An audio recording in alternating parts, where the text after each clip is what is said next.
Hello मित्रों, दीप जियो classes की online पाठशाला में आपका स्वागत है।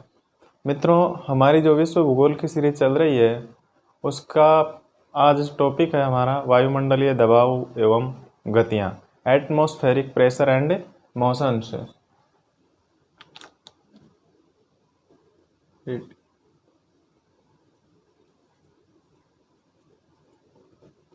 एटमॉस्फेरिक प्रेशर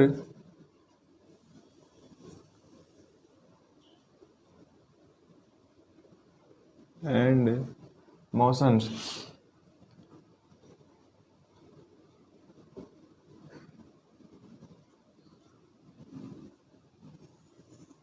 ठीक है, वायुमंडलीय दबाव एवं गतियाँ। मित्रों, वायुदाब क्या होता है? इसमें सबसे पहले हम वायुदाब की परिभाषा की चर्चा करेंगे। वायुदाब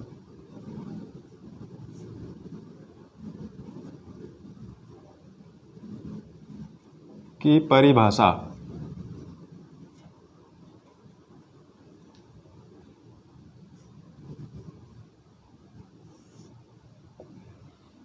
देखिए मित्रों, वायुदाब पृथ्वी के प्रति इकाई क्षेत्रफल पर पड़ने वाले वायु के भार को या वायुदाब कहते हैं, अथवा पृथ्वी के प्रति इकाई क्षेत्र पर वायुमंडलीय परतों के पड़ने वाले भार को क्या कहा जाता है? वायुदाब कहा जाता है। फिर वापस रिपीट कर देता हूँ। पृथ्वी के प्रति इकाई क्षेत्र पर वायु के पड़ने वाले भार को वायुदाब कहते हैं, अथवा पृथ्वी के प्रति इकाई क्षेत्र पर वायुमंडलीय परतों के पड़ने वाले भार को क्या कहते हैं? वायुदाब कहते हैं। ठीक है, किस प्रकार से?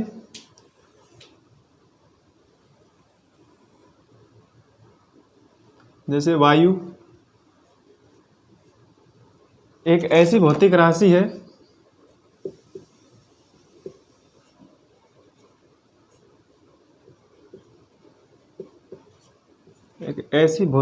है जिसमें क्या होता है? विभिन्न गैसों का यांत्रिक मिश्रण होता है। गैसों का क्या होता है? यांत्रिक मिश्रण। ठीक है, विभिन्न गैसों का यांत्रिक मिश्रण जो क्या करती है? भार या दबाव के कारण स्थान घेरती है। ठीक है, भार या दबाव के कारण क्या करती है? स्थान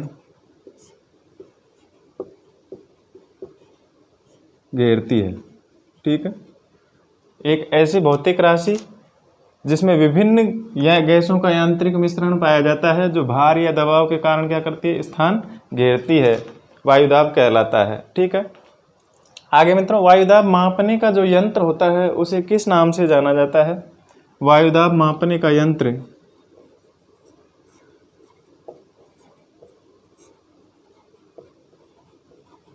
वायुदाब मापने का यंत्र किस नाम से जाना जाता है मित्रों? बैरोमीटर।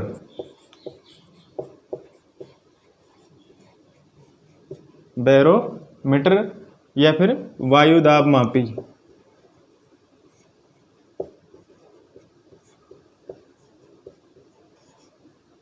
के नाम से जाना जाता है। ठीक है मित्रों, जिस कागज पर वायुदाब के आंकड़ों को दर्शाया जाता है, मित्रों जिस कागज पर वायुदाब के आंकड़ों को दर्शाया जाता है उसे क्या कहा जाता है? बैरोग्राफ।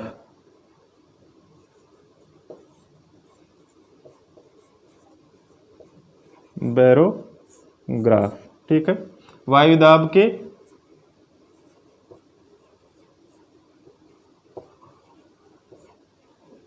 आंकड़ों को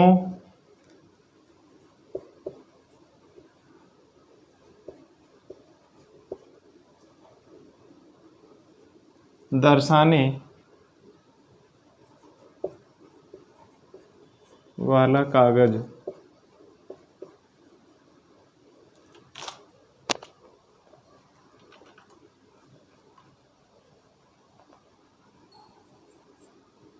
ठीक है।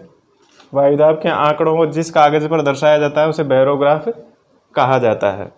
आगे मित्रों, वायुदाब को जो मापा जाता है यह किन इकाइयों के माध्यम से इसकी माप की जाती है?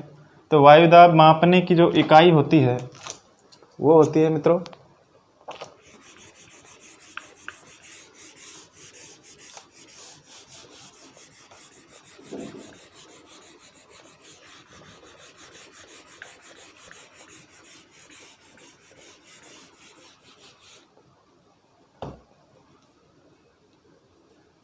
वायुदाब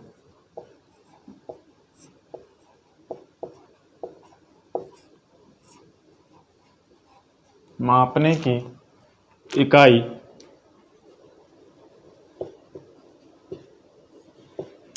क्या होती है मित्रों? मिलीबार,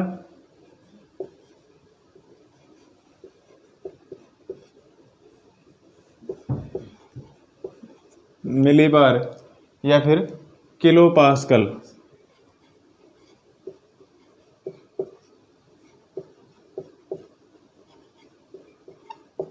मिलीबार या किलो पास्कल।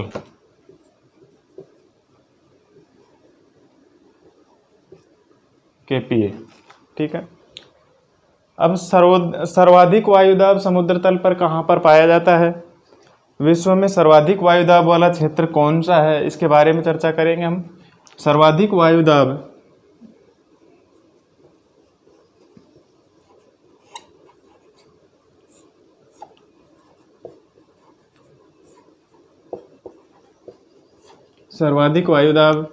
समुद्र तल पर पाया जाता है।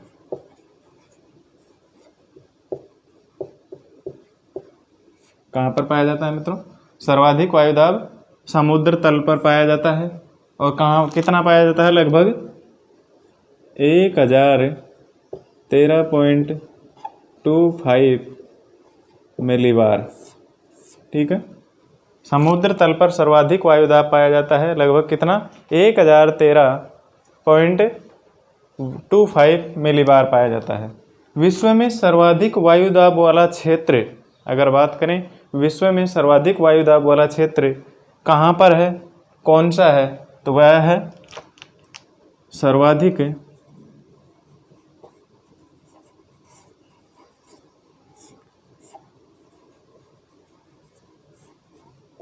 वायुदाब वाला क्षेत्र, यह है इर्कुटस्क।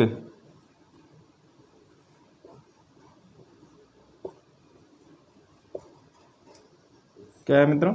इर्कुटस्क, ठीक है, जिसका वायुदाब है 1075.2 मिलीबार। 1075.2 मिलीबार होता है, ठीक है। विश्व में सबसे कम जो वायुदाब पाया जाता है वह कहाँ पर पाया जाता है? प्रशांत महासागर के मेरियाना द्वीप में। ये तो सर्वाधिक हो गया, सर्वाधिक वायुदाब वाला क्षेत्र इर्कुटस्क, एवं सबसे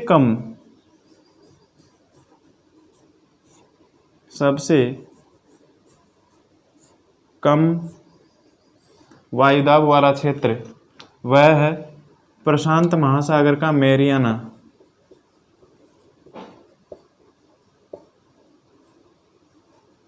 ठीक है, मेरियाना द्वीप। यहां पर कितना पाया जाता है मित्रों? 877 मिलीबार वायुदाब पाया जाता है, ठीक है मित्रों। इस प्रकार से यह हुई वायुदाब की परिभाषा।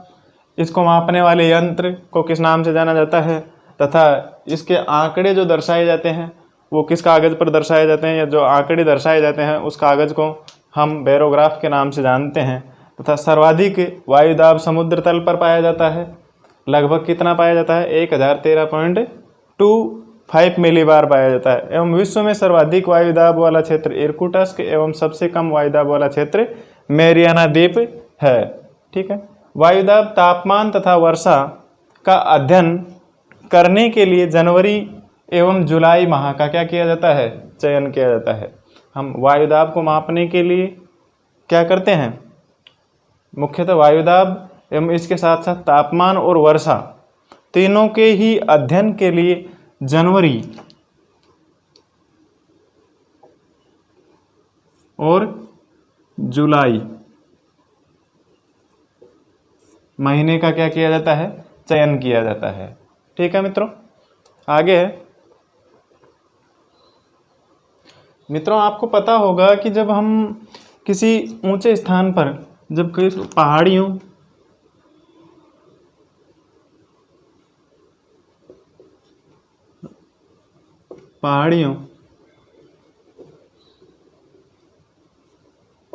या पर्वतों के ऊपर चढ़ते हैं या फिर वायुयान से यात्रा करते हैं, वायुयान से यात्रा करते हैं, तो क्या होता है, जब कोई मनुष्य वायुयान से यात्रा करता है या पहाड़ियों या ऊपर पर्वतों के ऊपर चढ़ते हैं, तो उसके शरीर में स्थित जो वायु होती है, शरीर में स्थित वायु,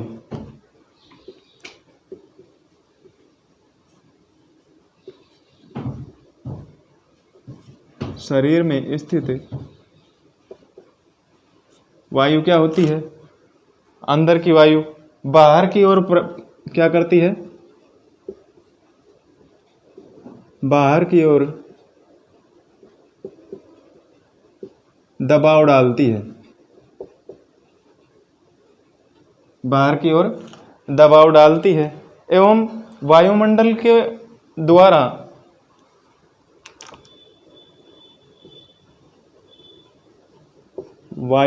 द्वारा क्या किया जाता है, या फिर हमारे वायुमंडल में विद्यमान वायु दाब क्या करता है, इसके अंदर की ओर दबाव डालती है, अंदर की ओर। ठीक है, शरीर में स्थित वायु तो बाहर की ओर दबाव डालती है तथा वायुमंडल के द्वारा या बाहर की वायु अंदर की ओर दबाव डालने के कारण क्या हो जाता है, कभी कभी जब संतुलन बिगड़ जाता है, शरीर का संतुलन बिगड़ जाता है, तो उसके कारण हमें क्या होती है, नक्सीर आने लगती है, नाक में खून आने लगते हैं, नाक में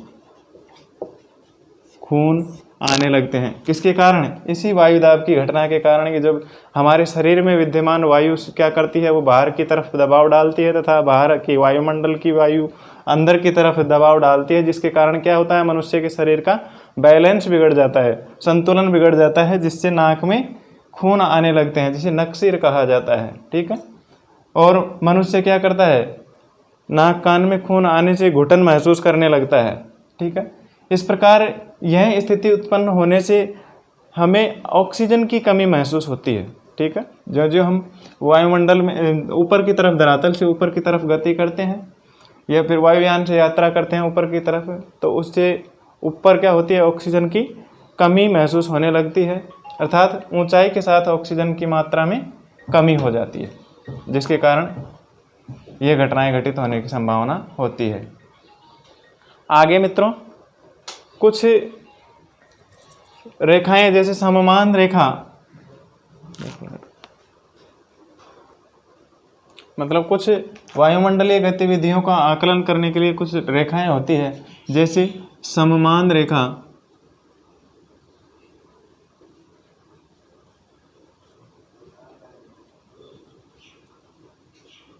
क्या करती है, समान रेखा समान भार वाले, समान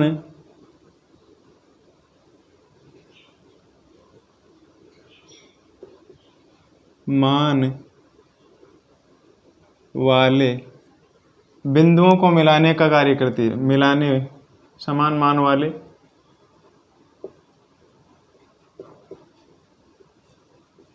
बिंदुओं को मिलाने वाली रेखा सममान रेखा कहलाती है। वैसे ही समदाब रेखा,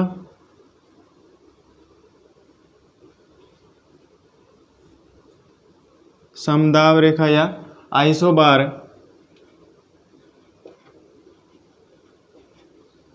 लाइन ये क्या करती है, समान वायुदाब वाले बिंदुओं को दर्शाने का कार्य करती है। समान वायुदाब वाले बिंदुओं को या स्थानों को क्या करती है, दर्शाती है।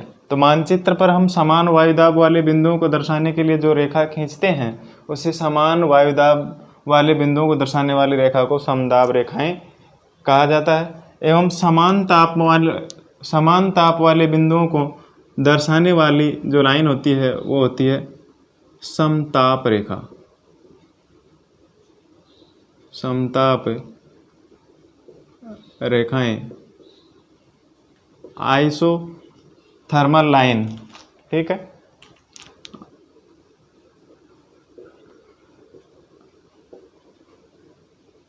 आइसोथर्मल लाइन, समताप रेखाएं, ये क्या करती है, समान ताप वाले बिंदुओं को दर्शाती है। समान ताप वाले बिंदुओं को दर्शाने का कार्य करती है। उसी प्रकार से समान वर्षा वाले स्थानों को दर्शाने वाली रेखा होती है समवर्षा रेखाएं, जो कि क्या करती है, मानचित्र पर समान वर्षा वाले बिंदुओं को दर्शाने का कार्य करती है। समान वर्षा,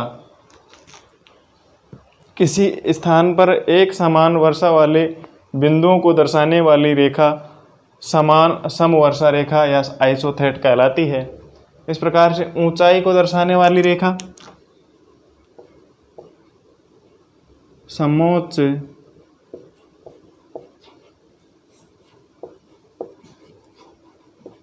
रेखाएं क्या करती है, समान ऊंचाई वाले बिंदुओं को दर्शाने का कार्य करती है, ठीक है, आइसोहेट लाइन। तो इस प्रकार से ये कुछ मुख्य रेखाएं हैं जो कि क्या करती है, समान बिंदुओं को दर्शाने का कार्य करती है। आगे मित्रों, वायुदाब को प्रभावित करने वाले कारक।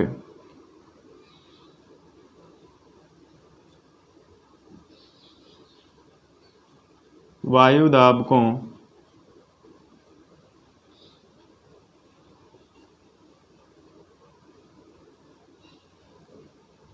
प्रभावित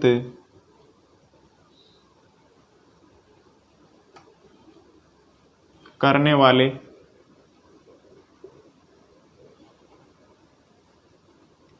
कारक। देखिए मित्रों, किस प्रकार से कौन कौन से तत्व हैं ऐसे जो वायुदाब को प्रभावित करते हैं, जिसके कारण वायुदाब प्रभावित होता है। इनमें सबसे पहला कारक है तापमान।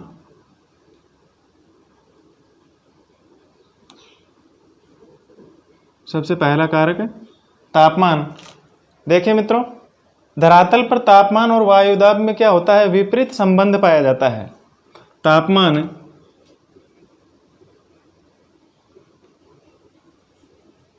एवं वायुदाब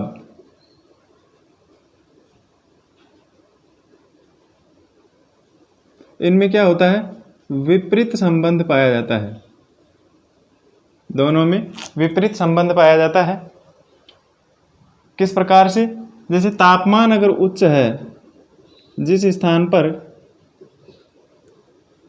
तापमान उच्च पाया जाता है वहां पर वायुदाब क्या होता है,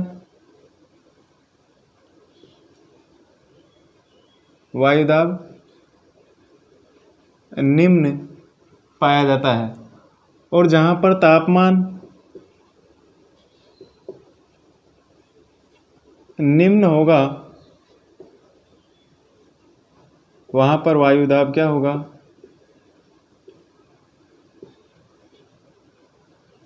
उच्च होगा, ठीक है। इस प्रकार से इन दोनों के बीच में क्या होता है, विपरीत संबंध पाया जाता है, ठीक है। अर्थात जब थर्मामीटर ऊपर होता है तो बैरोमीटर नीचे होता है, ठीक है। थर्मामीटर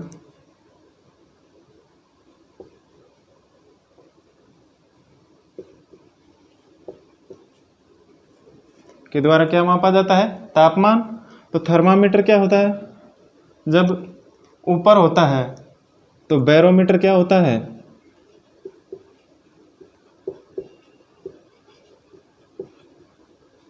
बैरोमीटर नीचे होता है। ठीक है, तापमान उच्च होगा तो वायुदाब निम्न होगा। ठीक है, इस प्रकार से। तो यह स्थिति कहाँ पर होती है? अधिकांश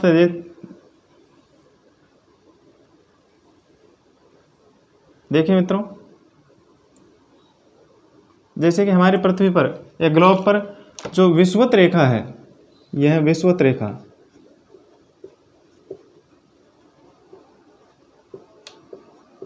विषुवत रेखा, ठीक है, सूर्य सदैव विषुवत रेखा पर चमकता है, जिसके कारण यहाँ पर तापमान क्या होता है? यहाँ पर टेम्परेचर हाई और प्रेशर क्या होगा? लो। ठीक है, और ध्रुवों पर यहाँ पर सूर्य की किरणें सीधी ना पड़कर क्या होती है? तिरछी पड़ती है। इस कारण से यहाँ पर क्या होता है? प्रेशर, वायुदाब तो हाई होता है और टेम्परेचर क्या होता है? लो होता है। ठीक है, टेम्परेचर कम होता है। उत्तरी ध्रुव और दक्षिणी ध्रुव दोनों पर ही यहाँ पर प्रेशर क्या होगा? वायुदाब अधिक होगा तथा टेम्परेचर क्या होगा? कम होगा। ठीक है, इस प्रकार से। और विषुवत रेखा पर तापमान अधिक होगा और वायुदाब क्या होगा? कम होगा। ठीक है, अगला है समुद्र तल से ऊंचाई।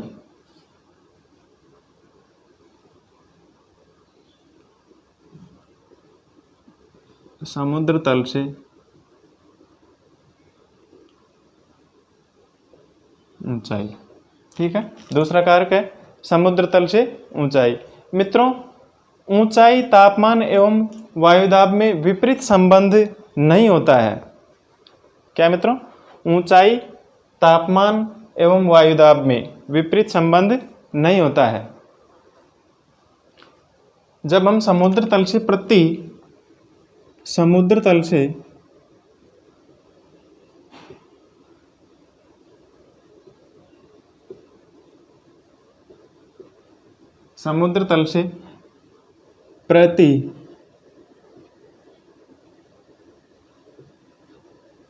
300 मीटर की ऊंचाई पर बढ़ते हैं तो वायुदाब क्या हो जाता है? 300 मीटर की ऊंचाई पर 34 मिलीबार क्या हो जाता है? वायुदाब कम हो जाता है। ठीक है, 300 मीटर की ऊंचाई पर जाते हैं तो वायुदाब लगभग 34 मिलीबार वायुदाब कम हो जाता है। अर्थात प्रति 10 मीटर की ऊंचाई पर क्या होता है? वायुदाब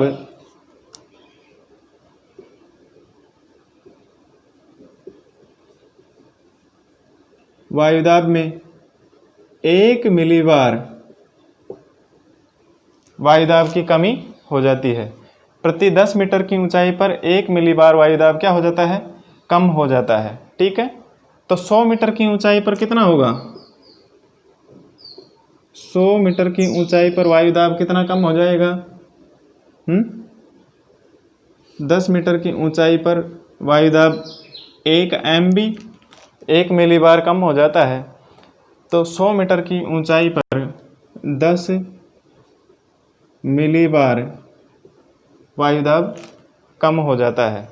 यदि इसी दर से वायुदाब कम होता है तो सागर तल से 5 किलोमीटर की ऊंचाई पर वायुदाब क्या होगा? लगभग आधा रह जाएगा। ठीक है, कितना?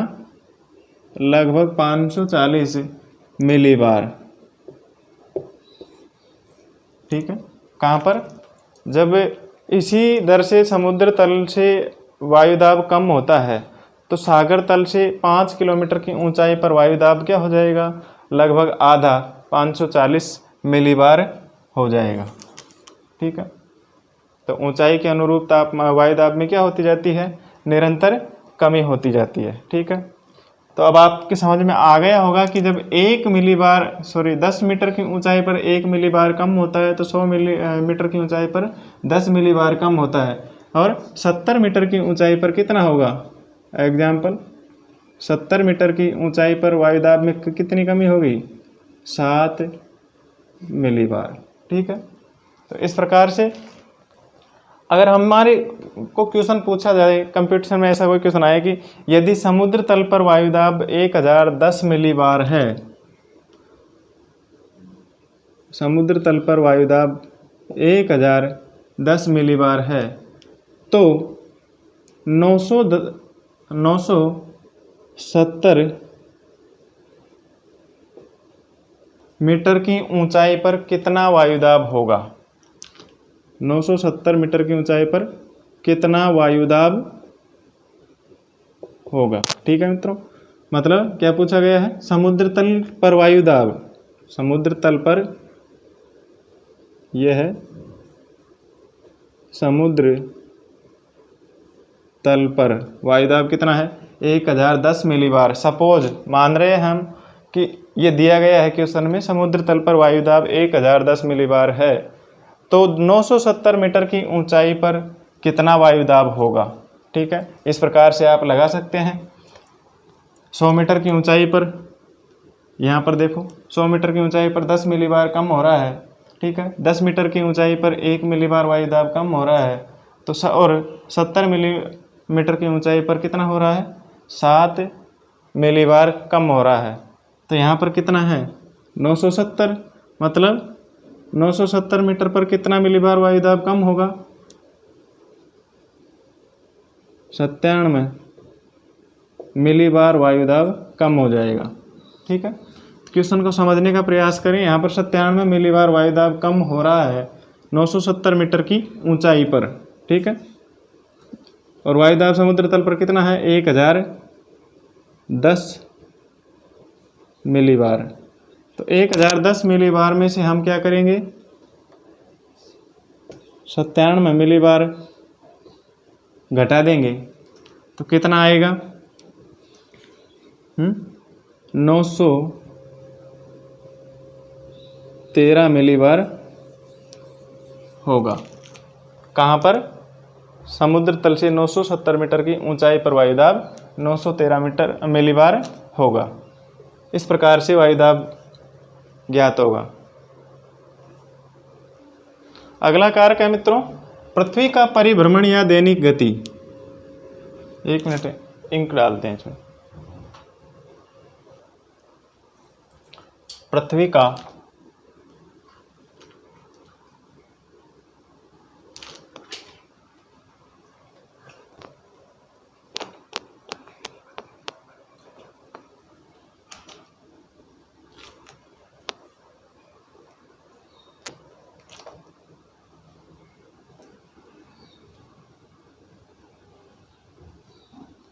पृथ्वी का परिभ्रमण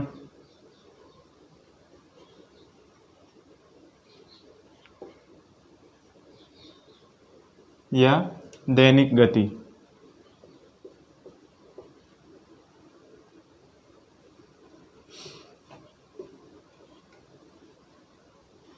देखिए मित्रों, पृथ्वी की दैनिक गति के कारण भूमध्य रेखा की वायु और उपध्रुवीय क्षेत्रों की वायु क्या करती है? अयनवर्ती प्रदेशों में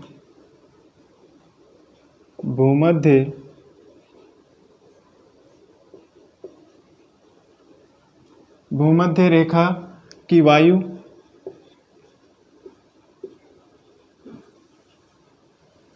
और उपध्रुवीय क्षेत्रों की वायु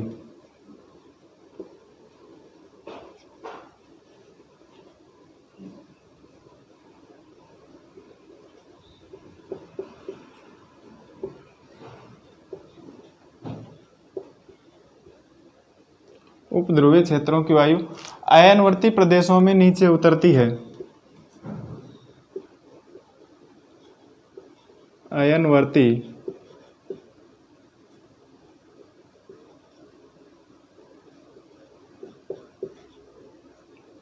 प्रदेशों में क्या होती है? नीचे उतरती है। अतः अयनवर्ती प्रदेशों में वायुदाब क्या होता है? उच्च पाया जाता है। अयनवर्ती प्रदेशों में वायुदाब क्या होता है? वायुदाब उच्च पाया जाता है। ठीक है, अयनवर्ती प्रदेशों में वायुदाब उच्च पाया जाता है। इस प्रकार से ये प्रमुख कारक जो कि वायुदाब को क्या करते हैं? प्रभावित करते हैं। तापमान, समुद्र तल से ऊंचाई एवं पृथ्वी का परिभ्रमण या दैनिक गति, ये वायुदाब को प्रभावित करते हैं। ठीक है, आगे की चर्चा हम मित्रों नेक्स्ट क्लास में करेंगे। आज का टॉपिक हम ये यहीं पर पूरा करते हैं। अगला वायुदाब का क्षैतिज वितरण, इसी टॉपिक को अगली क्लास में हम पूरा करेंगे। वायुदाब का क्षैतिज वितरण एवं इसका स्थानिक वितरण क्या है, दाब प्रवणता क्या है, इन सब की चर्चा हम नेक्स्ट क्लास में करेंगे। धन्यवाद मित्रों।